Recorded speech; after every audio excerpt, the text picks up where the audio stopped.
If you've ever had Bell's palsy or have known someone who's had Bell's palsy, you're pretty much aware of the psychological impact that it can have. So what is it?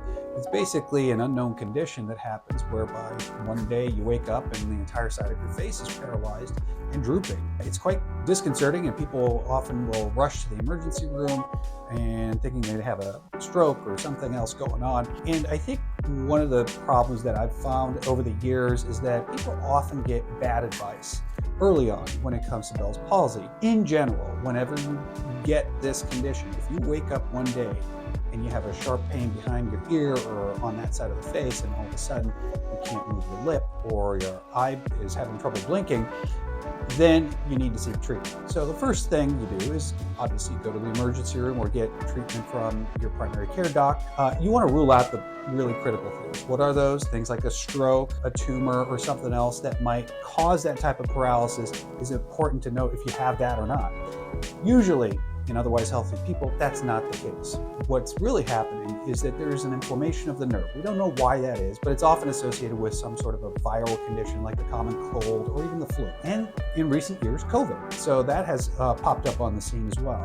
What you need to know is that there is a certain course that the condition will take. What do we mean by that? That we mean that the nerve will need to regenerate from the point at which it went to sleep. So basically that occurs somewhere deep inside the canal from which it emerges from the skull. And you can have a lot of different conditions associated with that, even things like a loud sound in the ear or even taste disturbances. Believe it or not, the facial nerve does give you some branch of nerve that goes to the tongue and provides you with some ability to taste certain things. But what you need to know is that early on, there is some evidence to suggest that perhaps starting a little bit of steroids and an antiviral medication might sort of abort the process of inflammation and hopefully salvage that nerve a little bit quicker. The problem is there's nothing set in stone that will say that that's going to work for you. Instead, we need to follow that patient. Oftentimes what ends up happening is that patients get referred to a therapist or an acupuncturist or someone who's not as familiar with facial nerve palsy or specifically Bell's palsy, and essentially get sort of shuffled into the direction of certain treatments that may not be indicated and may not be ideal. So what do we mean by that? Specifically, we're talking about unusual external stimulation treatments, whereby probes are stuck to the face and the muscles are squeezed externally. The idea of that is that if you can somehow keep the muscles contracting, you can somehow salvage that nerve, and that's just not the case.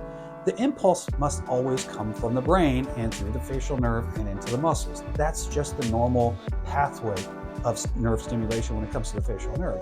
So squeezing the muscles externally might cause sort of a disorganization to happen of that nerve regeneration process. When the brain can't detect where that signal is coming from, it might get a little confused, and oftentimes that can lead to synkinesis, this abnormal wiring that happens between different muscle groups in the face. So I always tell people, do not use any type of facial nerve stimulation. A little bit of massage, a little bit of acupuncture is fine. Honestly, it's about waiting and the ability to wait for several weeks. Hopefully you will recover in several weeks. Sometimes it might take several months, but we always want to make sure that people are getting the right type of treatment, which is often very little in the beginning. You just have to support the process. Stretching also helps. There are different methods of stretching the cheek and massaging the cheek, which might help in keeping the muscles limber and supple and allowing that nerve regeneration process to occur. Outside of that, you want to seek treatment with a facial nerve specialist.